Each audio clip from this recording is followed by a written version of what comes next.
വ്യാഴാഴ്ചയാണ് സുഹ്റാ ബീബിയും 4 വയസ്സുള്ള മകനും പുതിയ സ്റ്റാൻഡിൽ നിന്നും ജെല്ലി പോലുള്ള മധുരപലഹാരം വാങ്ങിക്കഴിച്ചത്.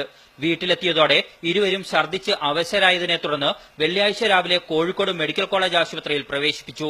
എന്നാൽ രാത്രിയോടെ യൂസഫ് മരണപ്പെട്ടു. മാതാവ് സുഹ്റാ ബീബി ഇപ്പോഴും ഗുരുതരാവസ്ഥയിൽ ചികിത്സയിലാണ്. ബന്ധുക്കൾ നൽകിയ പരാതിയുടെ അടിസ്ഥാനത്തിൽ കസബ പോലീസ് കേസെടുത്തു.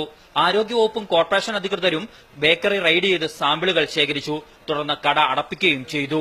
2 ഐറ്റം ജെല്ലി സീഡ്സും കൊണ്ടുപോയിട്ടുണ്ട്, പിന്നെ പുഡിങ് അതും 2 പേരും കഴിച്ചിട്ടുണ്ടെന്നാണ് അറിയാൻ കഴിഞ്ഞത്. പഴകിയ വസ്തുക്കൾ വിൽപ്പന നടത്തിയിട്ടില്ലെന്നാണ് ബേക്കറി നടത്തിപ്പുകാരുടെ മൊഴി. അത്യാവശ്യം നല്ല മൂവിയുള്ള സാധനമായിരുന്നു.